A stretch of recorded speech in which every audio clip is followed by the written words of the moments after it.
glad you're here. We're going to start off with a prayer by Elder Joe Bryson. We ask everybody to stand. Honor God this morning. Dear Heavenly Father, we thank you for this day, for we know this is the day that you have made, and we shall rejoice and be glad in it. And we thank you for this opportunity, Lord, to present the people, the candidates that are running, God. And we thank you for this year in 2022, God, that you'll put the right people at the right place at the right time, Lord God, and that will lead your people and guide your people, Lord God. And we just bless each and every one here, God. And we just thank you for this day. This is the day that you have made, and we will rejoice and be glad in it. In Jesus' name. Amen. Amen. Thank you. Okay, now we'll have the Pledge of Allegiance by William Arnold. All stand for the pledge.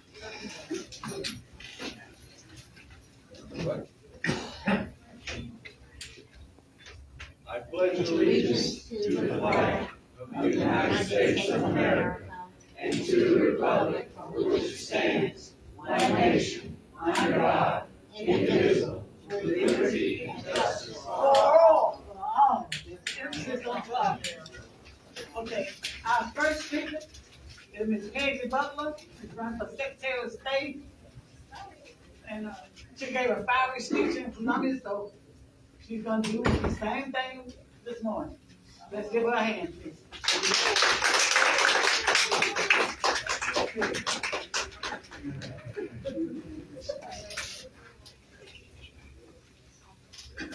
Good morning, Abbeville. Good morning.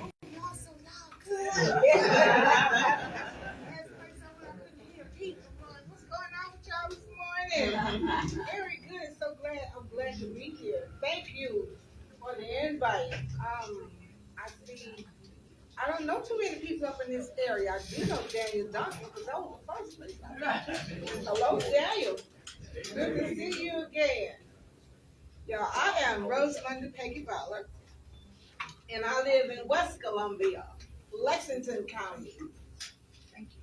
Home of the everything. Home of Joe Wilson. Okay. I am disabled Army combat veteran. I'm a retired nurse. I'm a former mayor pro tem of the city of West Columbia. And I want to tell you a little story. I went to Operation Desert Storm, and first I joined Pacific First Evac Hospital in Columbia, South Carolina, Army National Guard. Then we got Air Evac. We got activated to go to Desert Storm. And then the strange thing was because I was a psych nurse in the Department of Mental Health, which is on Bull Street. So I was sitting there one day looking at, and y'all, mental health is real, and we have to make sure that we address it at all times. And I'm sitting there looking at all my patients, 32 on the ward, and 32 was doing 32 different things. And I said, Lord, I gotta get out of here. Not the fact that I didn't love them, but I had been with them for so long that I need to do something different. So I'm going to join the National Guard. Lo and behold, who'd have thought we'd be going to war? And since that time, we've been so many times that it's the norm now. But when I got to Desert Storm, and this is basically for the women, and men, if you listen, we need your support. When I think about the bands off our bodies, see, in Desert Storm, in Saudi Arabia, it was always male and female. I went to the pharmacy one day, not paying any attention. I had to get a patient some medicine. So I went to this desk, and the guy said, no. And I'm going, what are you talking about? So I went a little farther, and they all start shouting, no. Well, I didn't look up. Sometimes we don't look up. I looked up, and it was a male sign here and female over there. I'm going, what? That wasn't the kicker. The kicker was a client came to the hospital, but her husband brought her in the room. He went to the desk and signed her in. She never spoke a word. Went in the exam room, signed her in. She never spoke a word. Went back there, the doctor came in to check her out. She never spoke a word. He spoke to the husband. The husband said something to her. The doctor said one more thing to the husband, and the husband said something else to the wife. So after they left, I asked the doctor, I went to our doctor, I said, what's going on here? He said, this is how the country is. It's male and female. Women don't have a voice. So I want all of you women in here today and men to make sure you get everybody registered to vote. We can't afford to lose our voice. And with this ban off our bodies, with this abortion ban, guess what? We're about to lose our voice. And I am not shutting up until they grow on me. All right. And somebody has to tell them. And it's going to take all of us. Make sure your college students, those just graduating from high school, get registered to vote and go vote. Because that's not the end of the story. The bans on abortion is just the beginning. And we have to look forward to the rest of it. But if we band ourselves together as one, we can't be divided. Because we all rise and fall together. Okay? We cannot be divided. So we have to make sure that we march to the polls, that we're going to roll our vote, and make sure that every candidate from the top to the bottom, we can't turn the state blue. Let's just be honest about it. We know where we are. This is South Carolina. But we sure can make it purple. That's the color of my shirt. All right. We can do it. We can do it. Now, one thing I want you to know as the Secretary of State, South Carolina is not like all the other states. Well, most of them anyway. In 1968, they separated the Elections Commission from the Secretary of State's office. Now, why? I have no other idea. Because what is being done in the state office is basically business. All of this is like your register for businesses. It's non-profit and profit LLCs. It also is the office for notary publics. Now, one thing I noticed that my opponent is doing is going around the state now doing classes for notary publics. But I know what that's all about. We all know that's to get the space out there. Okay. But 22 years he has been in that office. And I don't know if you are an entrepreneur, have ever started a business. There is a maze, a quagmire of stuff that you have to do to get registered, because that's not where it stops. Most businesses fail in the first 2 years, and that's because they don't have any support. What I want to do is to make the Secretary's office a part of, once you become licensed, that they will follow you to make sure that you thrive and be a gainful business, because they're dropped right there. Now, they have a lot of avenues, of different colleges have business centers that they help you with, but if you're not adamant and vigilant in your business, they'll stop you right there. You have to be willing to continue on to make sure you get everything that you need to get. I want to make sure that women, veterans, persons with disabilities, and African Americans can start a business. I have a friend who has a daughter who started a lemonade stand. It was just for fun, but now she's been doing lemonade for 4 years now. She has her LLC, and she does Cash App and Zelle, so her business is thriving. Young entrepreneurs, young children have great minds. We just have to nurture them, because you know, as they say, they are our future. So we have to nurture their minds. And I want to set up a camp during the summer with colleges and different other business entities as a partnership to nurture them. Of course, it'll be those who are eager to want to do business. Everybody is not college material. I'm just going to tell it like it is. Right. There are folk who decide I want to have a business, and we need to nurture them and make sure that they are. If you notice how the employability rate right now, we have lost more people, employees, since the pandemic. But prior to the pandemic, people were leaving. But now, since we've gotten this pandemic, it's like folk not going back to work, and every business that I see has a sign up saying employees wanted. But the problem is the minimum wage in South Carolina, $7.25. How long are we going to allow $7.25 to be our minimum wage? We have to make sure that we elect folk at the State House that's going to have our best interest in mind, like the ones coming in the door, Representative Krista Matthews. We make sure that that minimum wage gets to be flexible so we can keep our best folk in the state. Most folk who graduate, they take their opportunities in their minds and they go someplace else. Because why? There's not enough money here. Then you've got Medicaid expansion. We need all of the above. Also, there was one little thing, and I'm getting to wait, because I got to go to Buford.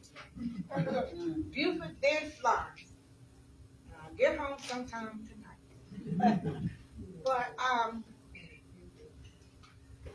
when life will throw you challenges, and you will either be bitter or better. When I was in Desert Storm, I had an injury to my ankle, illness. Then Gary backed me out to Landstuhl, Germany. Then to Eisenhower, Fort Gordon. Then I came to Fort Jackson. Monte Creek Army Hospital, and they jacked my leg up even worse than that. Anyway, that's another story. That's about another day. But I was able to overcome that. And 3 years later, things started getting a little bit worse. So I had to go back to service. Well, during that process, that year, I had 18 operations. And what happened was I developed MRSA, which is methicillin-resistant organs, staph. Most people who have that amount of staph in their body are our ancestors right now, okay? But thanks be to God, I'm still here. But during the first 10 operations, I became bitter because it was like they never could figure out what was going on. Today you got to go in surgery. Okay.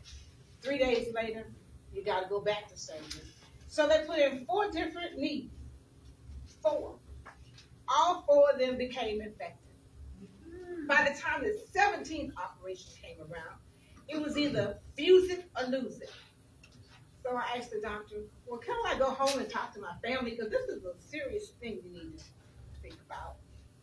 And I went home that weekend and talked to my family. And a lot of them said, well, okay, it's your decision. And I knew it was my decision, but I needed some support. You know, sometimes you want to hear somebody say, well, I'll be there for you. Sometimes they will, sometimes they won't. But the thing you have to reserve, that sometimes you got to encourage yourself. I do know that. When I got back to the hospital, the day that I decided I was going to have it amputated, because I didn't really know what else to do. The doctor was in surgery. I went down at 6 that morning, 9 o'clock that night. I was still in the holding area waiting on that same doctor. So I told the nurse at the desk, just please call him, because I'm not waiting that long. And I know he's going to be tired. He's been in surgery since 7 that morning. So when he didn't come, I asked him to let me go back to my room, and they did. And that was the turning point of my life, because when he couldn't do it that day, I changed my mind. And the next day, I decided to have it fused. So it's been fused for about 25 years now, and I don't have a knee anymore, but that's okay. But that circumstance made me better to make sure that I was still here, I could still change lives, and I could still do other things. When I became Mayor Pro Tem of the city of West Montgomery, it was right after that. And I wanted to go to the meeting. I had been in the hospital 11 whole months. I wanted to go to the council meeting. They had to come and get me in a squad car. Now, y'all ain't never been in the back of a police car? I'm like, whoa. And the door locked too. You can't get out. I was like, oh my goodness. So when the door locked, I panicked. I was going, okay, it's all right. You who you are. They didn't come to take you nowhere. My grandson was standing on the porch. He said, Bad boys got my mean mom. But I said that to say it doesn't matter where you start, it's where you end. And we can all do better, y'all. We have to do better for each other. Yes. There's so many people out here struggling today. Some can't buy medicine, some can't buy food, and some just can't, period. We have too many homeless folk in South Carolina. But in order to change it, it has to start at the voting booth. Right. We're going to have to go to the voting booth and vote everything look like they're not for us, and I mean all of us as a whole, out of there. It's been too long, and we can't continue to thrive like this. So when you're looking at your candidate, no matter who your candidate is, make sure that person has your best interests at heart. This is not about fame, fortune, or personality. This is business, y'all. I don't know what you've been doing, but I know what we're doing now. And we're constantly going down here as we go. So as I journey on, have a great day. Think about what we need in South Carolina while they're making national laws for us also. We're going to turn South Carolina purple this year. So I want you to enjoy everything that you're doing. Take 10 people to the poll booth, because one ain't gonna be enough. 10 and somebody else. And this young man that's sitting here, I need you to make sure that everybody that you know, if you're 18, you're not 18 yet? Okay, but those who you know, you got friends who are your age. Make sure that they get to the polls. We got to get our college students out there. I thank you for your time, and I'm out.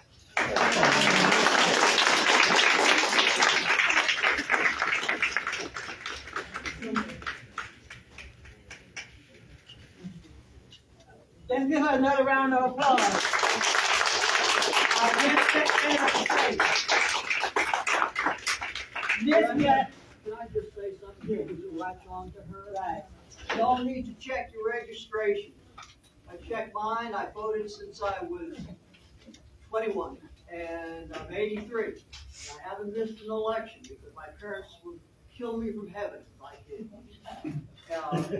My name is Mary Lou because I got named after my grandparents. That's my legal name. And they do not have the match on my registration in Columbia and in Abbeville. And they can play games if you don't match up. So check. It's South Carolina, scvotes.gov. scvotes.gov. You put your name in and they'll tell you if they've got it on record. Thank you. Thank you so much. Our next speaker will be our next U.S. Senate from South Carolina, Representative Crystal Matthews. Let's give her a hand.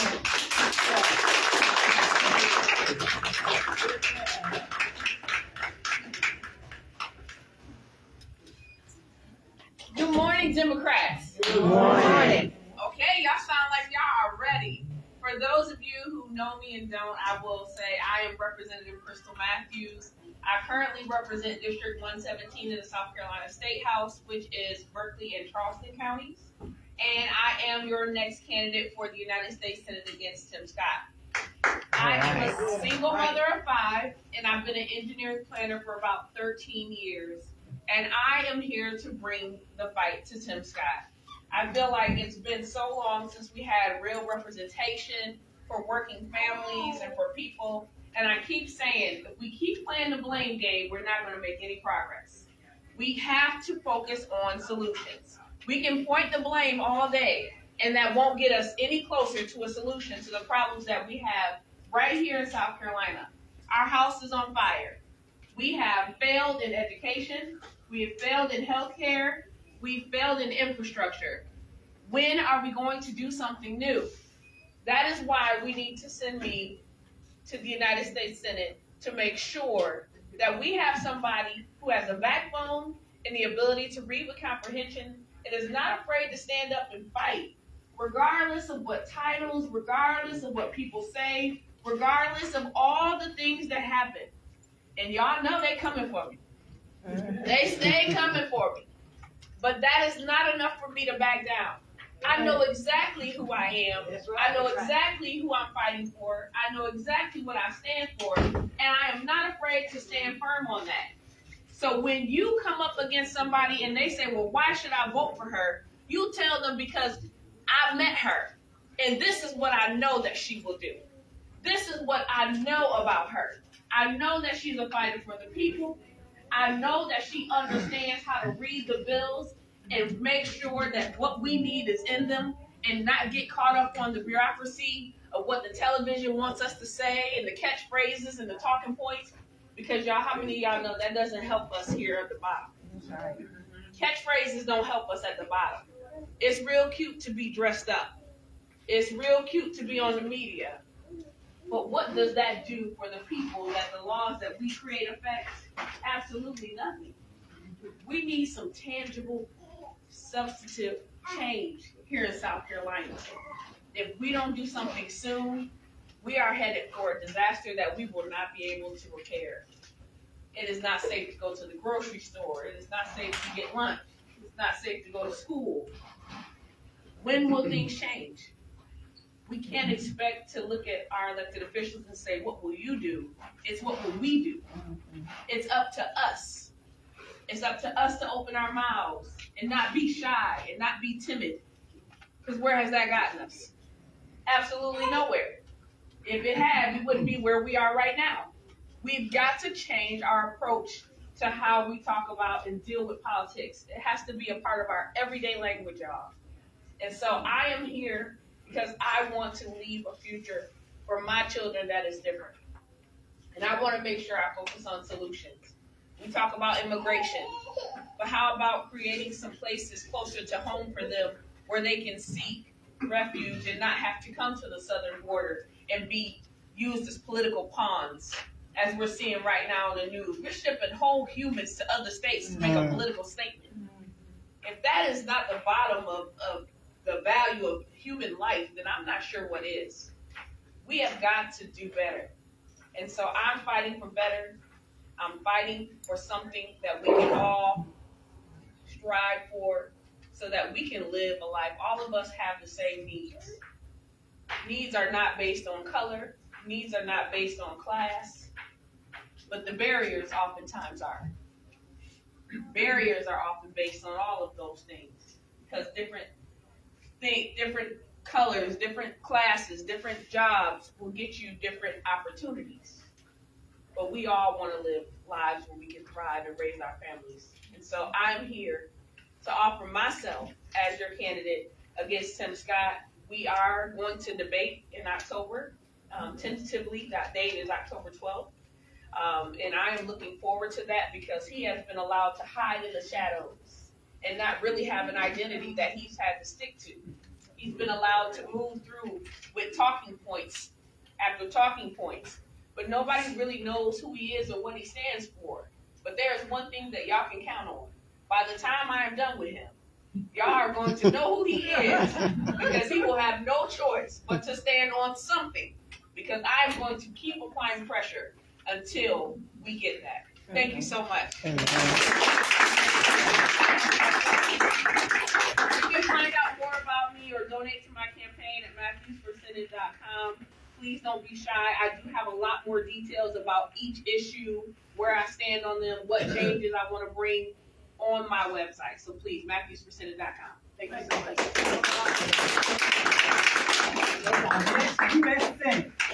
Representative Crystal Matthews. Our next speaker for this morning is our next representative, Mr. Bill Kim. Let's give him a hand. Fired up! Fired up! You know what? That phrase came from my hometown of Greenwood, South Carolina. How many of you here knew that? Fired up, ready to go. The national chant for the Obama campaign in 2008 started next door in Greenwood with Councilwoman Edith Childs. That's right. And Obama said it the best. He says, When you can change one mind, you can change a town's mind. When you can change a town's mind, you can change the city's mind. When you can change the city's mind, you can change the state's mind. When you change the state's mind, you can change the nation's mind. What comes after that? You change the world. Right from little old Greenwood. And I'm proud to be from Greenwood. My name is Bill Kimler. I am running for State House in District 13 against John McCready. I am a father. I am a husband. I'm an IT professional.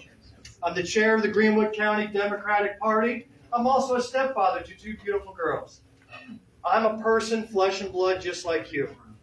I've never been in politics before. I'm a relative outsider, newcomer, what have you. But what I felt was passion. Because what I see in South Carolina over these past few years has just been wrong. We've been ranked at the bottom in so many categories for too long. I'm not telling you something you didn't already know. You all knew this, right? Yeah. I'm going to throw some numbers at you.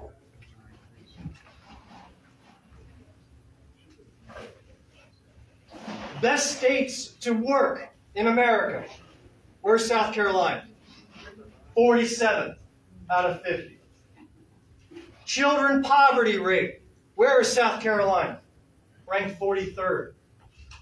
Health of moms and babies. From the March of Dimes, South Carolina gets an F from them. School system state ranking, we're number 46. Rate of children dying by gunfire. Now this sadly is where we rate at the top. Number 5, most deaths for children in the nation due to gunfire. Top states for business. You would think that our Republican friends would be good at business. Sadly, no. We're number 36, bottom half. Ladies and gentlemen, we've been at the bottom for far too long. What got me inspired to run was back in 2020. If you remember, COVID swept the nation.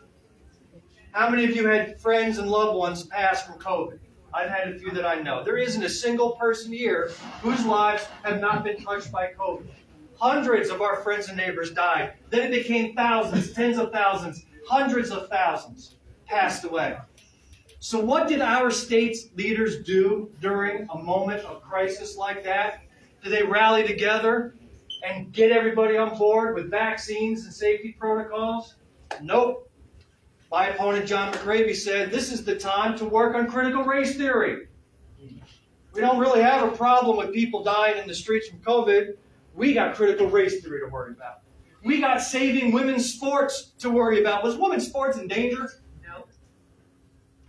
They picked that time to say, no, we're going to implement the most strict abortion regulations in our nation. So people are dying in the streets. That's what they focused on. Their priorities were upside down. So when I made that decision to run, I wanted to think, all right, what's my slogan going to be? What's the phrase that people can hang their hats on? And 3 phrases came to mind. As I looked at my opponent and I see what are the characteristics I felt he was lacking, then my phrase came to light. It didn't take a lot of thought. For those of you that know it, feel free to chant along with me. Facts matter. Honesty matters. Truth matters. We can disagree on a lot of things, but if you don't come to me with facts, honesty, and truth, then you're wasting my time. Facts matter. I just rattled off some facts for you right there. I rattled them off. This is where we are. There is no Republican, because they've been in control these last few years, there's no Republican that can hide from those numbers. These numbers are on them. It's time to try something new. Facts matter. When I've watched last couple of years, open public comments were allowed. They all came to Columbia to provide their comments on a number of issues, on education, women's reproductive rights, critical race theory. The public were invited, experts were brought in. You think the people in power listened to any of those facts that were given to them on those days?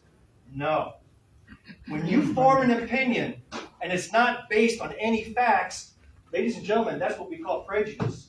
You've prejudged the situation and you didn't look at the facts that are sitting in front of you. Honesty. If you're not going to come to me with an open, honest opinion on how you feel and why, we can't have a good conversation and find some truth in the middle. And then finally, there's the truth. We've been living on their lies for so long. Every problem in South Carolina is not because of Republicans, it's because of Joe Biden. Well, why were we still rated so low during the 4 years of Trump's presidency? We were still rated at the bottom, right? It's got to be honest assessment of our elected leaders. So, what am I for? I'll tell you this, on day one, I'm going to refocus on the priorities that matter in South Carolina. I'm not going to focus on these little tiny fringe social issues that scratch the itch of the extremists. We've got a poverty rate in South Carolina that is just absolutely tragic, with over 300,000 children living today under the federal poverty line. They held special sessions over the summer to take one of the most restrictive abortion laws in the nation and try to make it even more restrictive. They held a special session for that, brought them all in on their summer vacations, said this is what we're going to work on. Where is the special session for those 300,000 poor babies living in poverty? Why are we focused on fixing that issue? Why are we focusing on fixing the issues of our crumbling schools and our crumbling infrastructure and the teachers who are leaving this state in droves, and we can't find any to replace the ones that have left? Why aren't we focusing on that? That's what I aim to bring. Fact-based, evidence-based issues to the House floor, and tell my Republican colleagues, we got to be focusing on this, not on some imaginary slight to white people that you decide to invent, because your feelings got hurt because there's a quote from Martin Luther King out there. We got to refocus our priorities. We got to pass the medical marijuana bill, the Compassionate Care Act. My opponent, John McCravey, was the one who single-handedly killed it. It had passed the Republican Senate. It had enough support in the House. And then John McCravey found some weird loophole that he brought up with a guy who was temporarily in charge of the House. He was pro tempore speaker. It wasn't even the permanent guy in charge. The two of them colluded and got it killed. So now we have to wait another year, maybe another 2 years, for our veterans who are suffering to receive relief, for those in pain to receive relief from their pain in a safe, controlled fashion. I will work to get a hate crimes bill established. We're only one of 2 states in this country without a hate crimes bill. Only one of 2. Why? Why did 48 other states say, you know what, yeah, we need it? South Carolina? Nah, we don't need it. The people who say we don't need a hate crimes bill don't understand what it's for. They say we already got laws on the books about crime. You commit vandalism, you kill somebody. We already got laws and penalties for that. But let me tell you why hate crimes are different.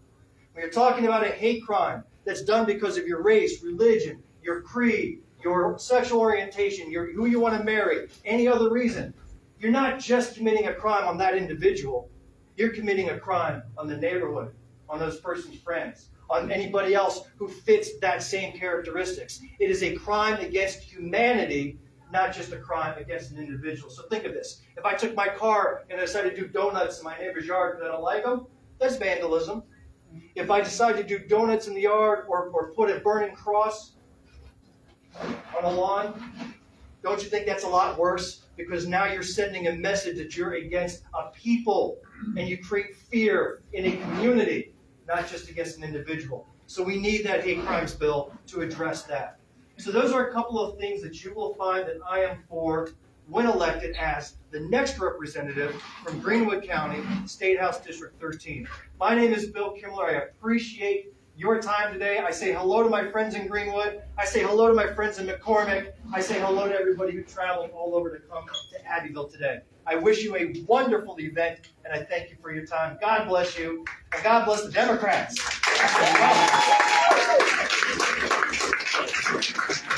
Thank you, Mr. President. Our next representative, y'all make sure y'all get out and call your people.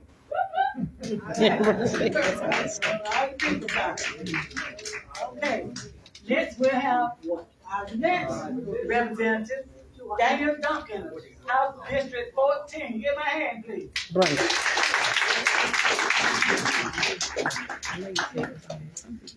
I have a lot more soft-spoken than our previous speakers. I apologize for that. I don't know that I'm going to be able to keep this level of energy. But as stated, I'm Daniel Duncan. I'm running to represent the working people of South Carolina House District 14 in Lawrence County. and I drive a truck for a living. I used to be a Waffle House manager.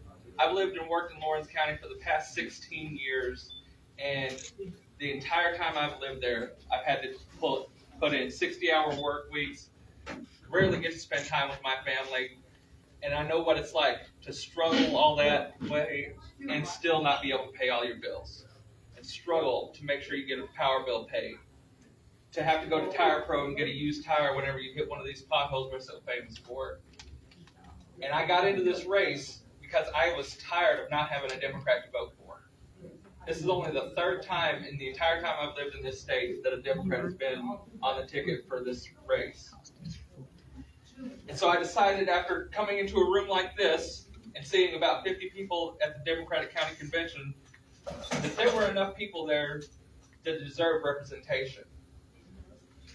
I got into the race, paid for the race that I was able to afford to get into, and fell backwards into a race that I could actually win. Decided to take it seriously.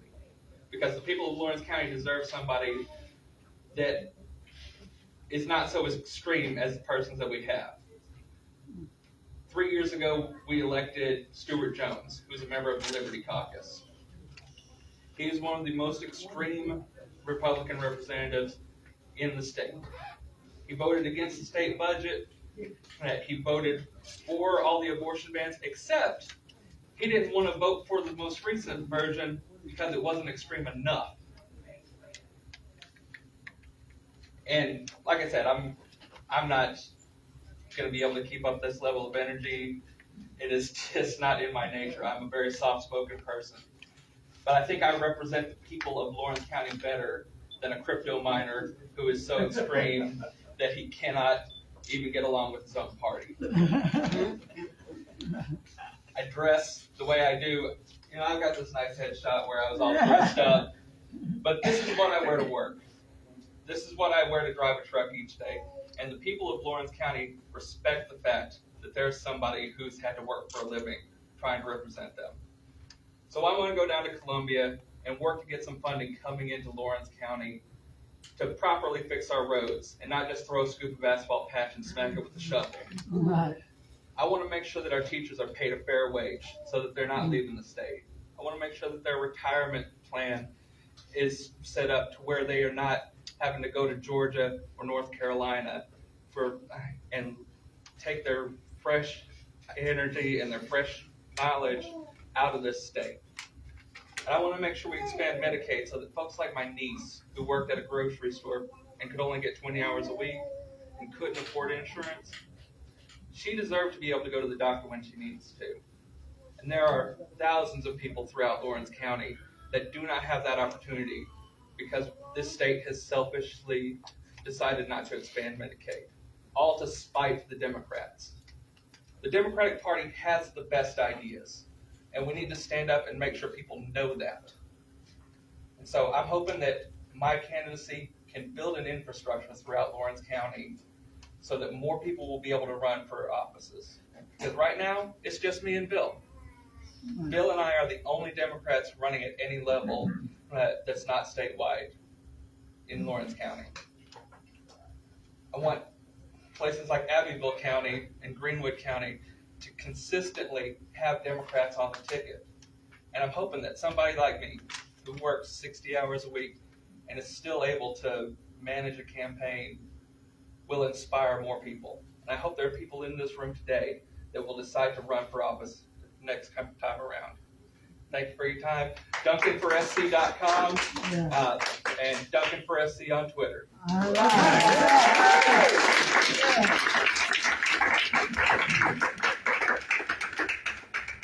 Thank you so much.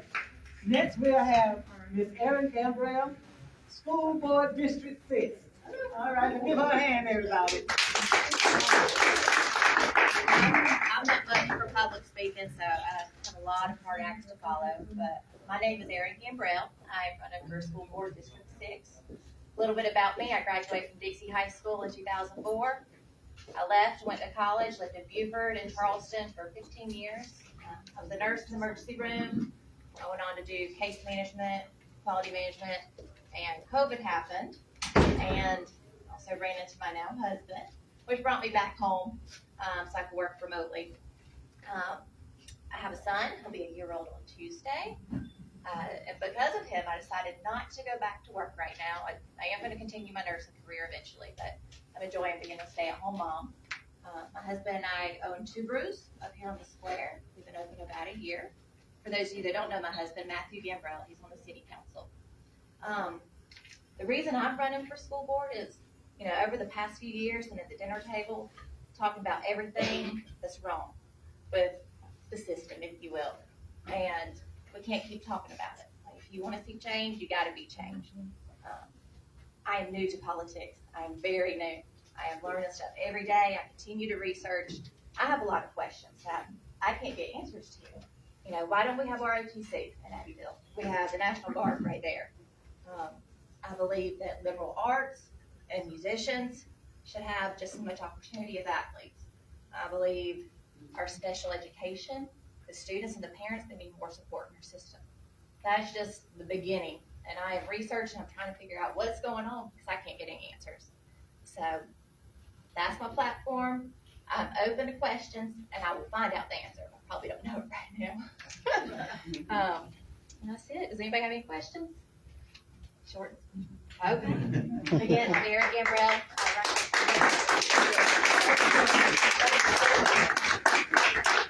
Thank you, Eric. Thank you, Eric.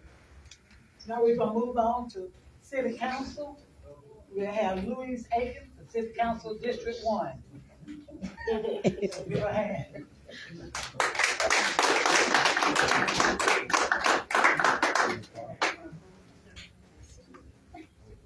Good morning, everyone. Good morning.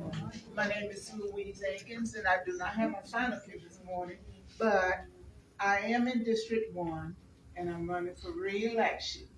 As you may know, I filled an unexpired term from the previous Gus Wilson. And my district is, like I said, is in District 1. I have a few of my constituents here this morning. But as far as District 1, we all on the City Council, we all are for one, no matter which district it is. We will search, we will do whatever you want us to do. Within this time, I was not into politics, but within this time that I have been, I've learned a lot, go to classes, and research a lot. And then too, what makes you really do a lot, your constituents, because when they come to you with questions, they want answers. And if I can't find an answer, then I do my best to do the research. And when I do the research, and if it's not to their answer, that's what they're needing, then we go further to the top. So, like I've always told them all, hey, I've got your back, you've got my back. I'm here for you, and we are here for each other, so we work together. So, like I said, I'm up for re-election, and I have no one running against me at this time. But I still want your support, and we all look forward to working together and being together. There's a lot to learn. People think, hey, just because I'm running for a position, okay, you're running for a position, but you need to know a lot of things. And once you get, even on the outside, once you get on the inside, you're still learning. And when you put things on the table to bring forth to the council or any other members, then therefore, there are things you can do, things you cannot do. The only thing you can do is bring it to the table. And then it's worked out from there. You can say that you can do this, you can do that. Maybe you can, maybe you can't. But it has a procedure to go through. So I look forward to your support on November the 8th. And if you do early voting, I look forward to your support on early voting. But make sure you get out and vote. Get out and vote. And like they've always said, take someone with you. And if anyone need a ride or anything to the poll, I'm available. So my name is Louise Akins, District 1. Thank you.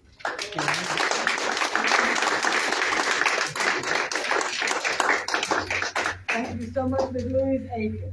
Next, we'll have District 4, Miss Deanna Ashley, District 4. Give her a hand, please. Good morning, I'm Deanna Ashley, I'm running for District 4, City Council. I'm new to politics, I'm nervous, I don't talk in front of people like 101 or whatever, but I'll read my speech.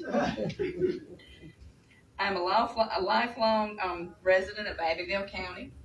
I have lived in the city of Abbeville for the past 20 years. I'm self-employed, been self-employed for 32 years. I do hair.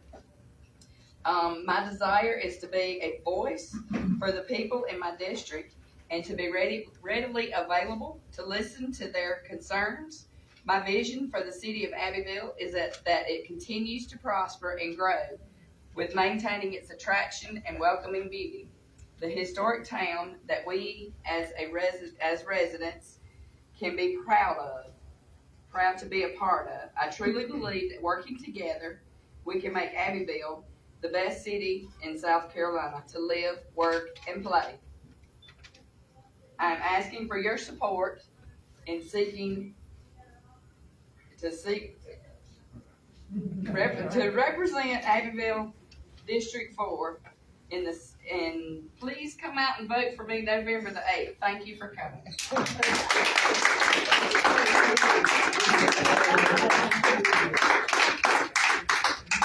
You did good, Deanna. We all, even this. If I had a chair in front of me and I was doing somebody's Oh, yeah.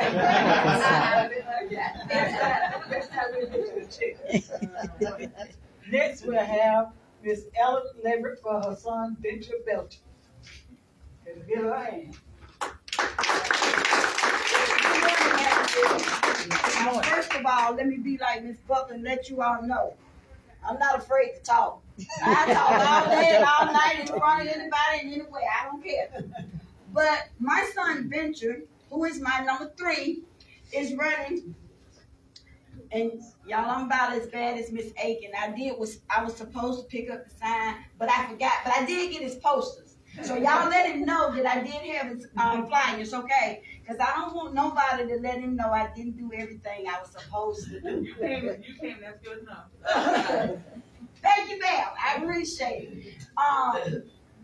Venture is new to politics, but it's not something he hadn't wanted to do for a long time. So we've been talking about this, and we're trying to get this thing going. And he said, you know what, Mama, I think I'm ready.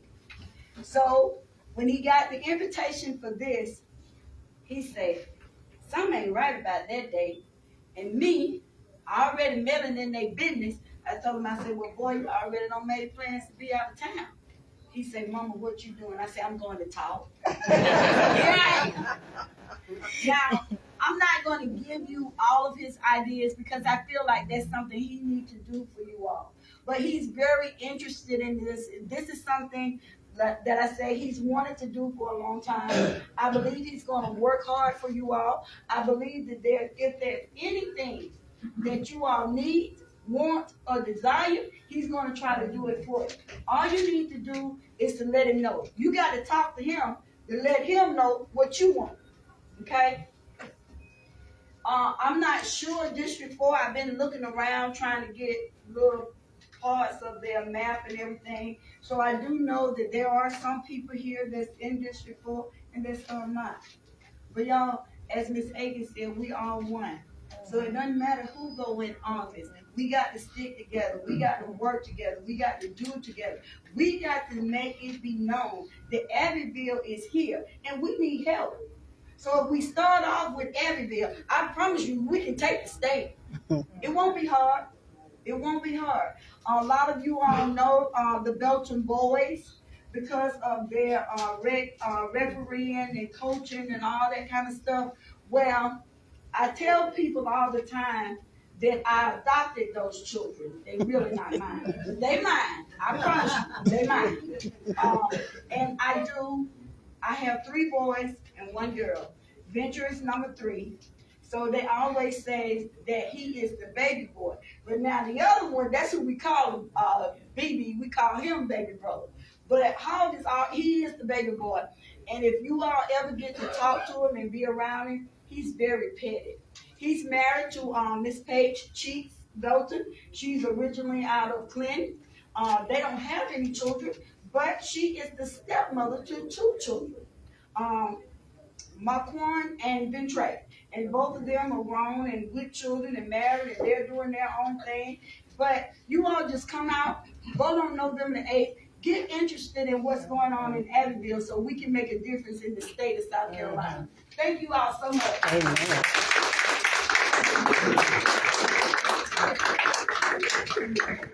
Thank you. We know shit about it. I don't want Good to. job. Good job. Thank you so much for coming. I know it's a thank you too. Next, we have Chris Crawford, who's representing his sister. She will give a few words on his behalf. Let's give her a hand. Good afternoon. I'm here representing Councilman Chris Crawford for District 4. He wasn't here to be able to be here today, but he would like your support. He enjoyed working on the council for 8 years, and we would like for your support with him. And he do the best that he can if you need him. He like helping the community. So if you need anything, any question, just go to him, and he'll be glad to help you. Thank you.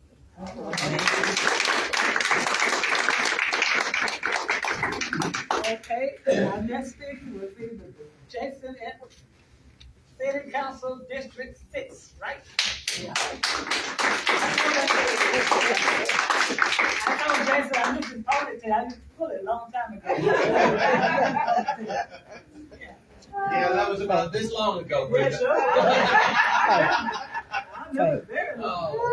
Now, I also have a speech to kind of read off of, and it's not so much because I'm uncomfortable speaking in public, it's because y'all probably want to go home at some point today.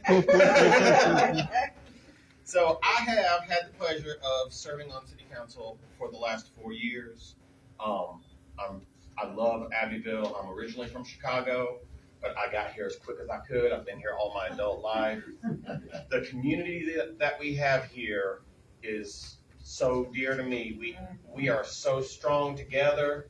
We are active together with festivals on the square. There's support amongst community. When anybody needs something, there's always people flying in to help each other out. And that's what I love. Community is one of the biggest things that drove me to run for office. And I hope that I can have your continued support. We are very fortunate to have this active city. Over the course of my term, I have worked with my fellow council members and city staff to build support for our small business community through continuing to improve the annual small business grant program and establishing the business incubator space. That incubator space has already developed a business of its own with a second business. She bought a double storefront. So it has brought 2 new businesses to the square, and that's only been in operation 3 years? 3 years. Another thing was getting Juneteenth recognized as an official city holiday. Major renovations to the Opera House through a combination of grants and preservation income generated through ticket sales at the events at the Opera House. We've put on a new roof. We've got new seats. There's a new heating and air unit. Currently, we're in the process of a parks and recreation program. All the city parks are getting refurbished. We're putting public restrooms in the most frequented city parks, which is desperately needed. There's new equipment for the children to play. Again, building more places for the community. We recently passed an initiative that's going to guarantee a living wage for all city employees. So these are things that we have done amongst many other things over the last 4 years, but these are things that I have achieved with my fellow council members. And I say with my fellow council members because like Louise said, we are a team. We work together.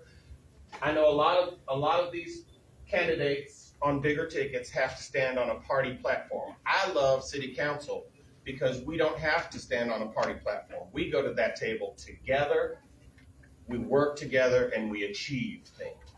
We represent you and your interests. I also have the honor of being the council's appointee to the Abbeville Community Performing Arts Board.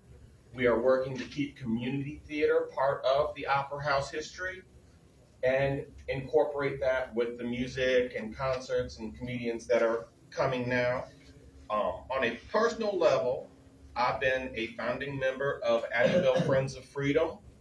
We've brought the first annual Juneteenth Festival to Abbeville.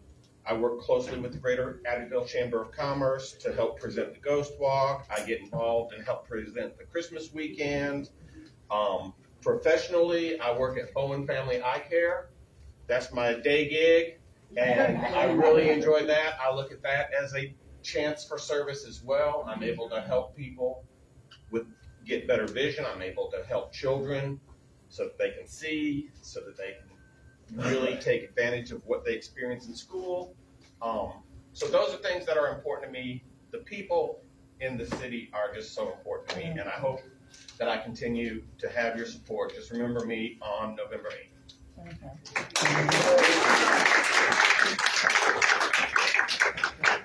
Thank you so much, Jason. One day maybe he'll grow his ponytail back. It'd be great now, Brenda. I know it. Next on lineup we have Mr. John Porter, District 6 candidate. And you hear my hand, everybody.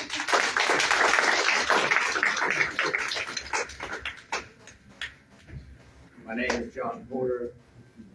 Run a business in Abbeville for 30 years in District 6. I live in District 6. I feel that I could be a good attribute to a city council from a business point of view, trying to keep the money that Abbeville gets and spends, try to keep it in Abbeville, have people spend money in Abbeville. I think that would promote our town tremendously. That's what I'm running. Thank you so much.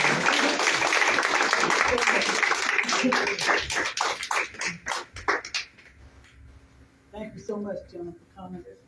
As we on the county level, we have Ms. Christine Long, the County Council District Number 2.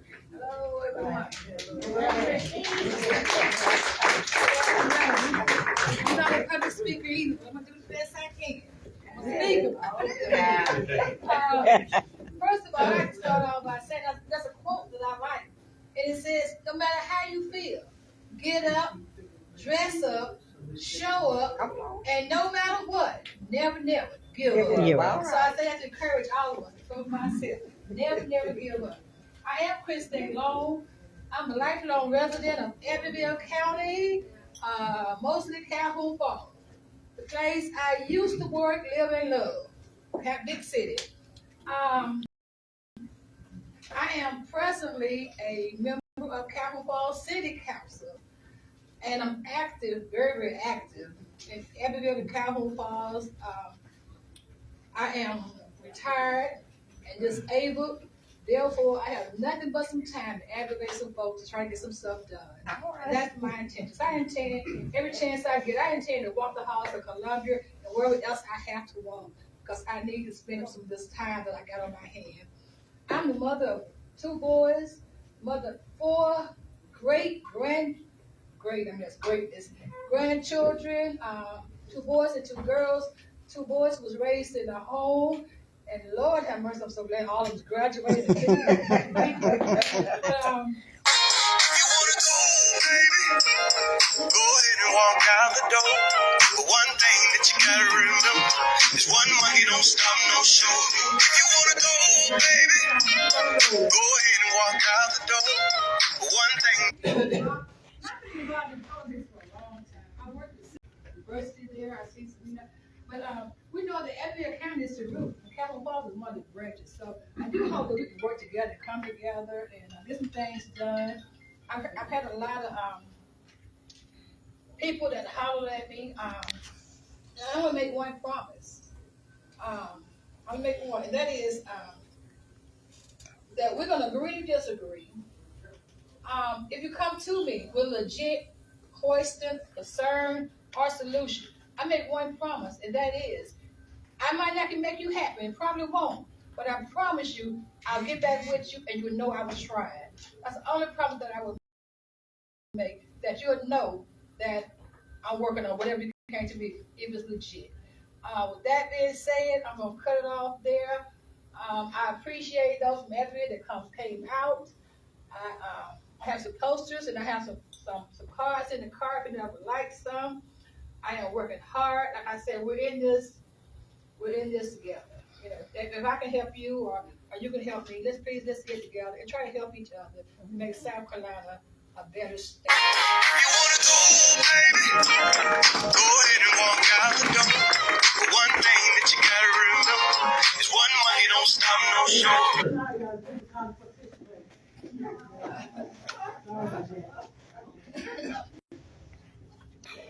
Thank you everybody for coming out. And all our regular folks from Abbeville. From Orange County. So it's important, y'all know me, I will make sure that people get to the polls. Since I retired from the voter registration office, I took it upon myself to make sure people, especially the young people, get registered to vote.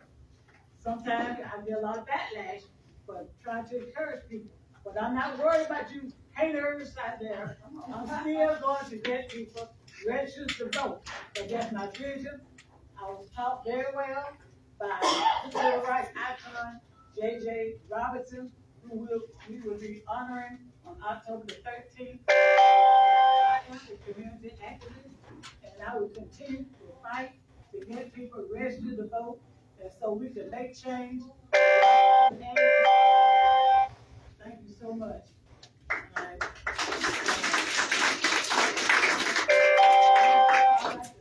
Thank the Abbeville Democratic Party for coming out, helping to fry fish and take up money and fish the plates. Let's give them a hand.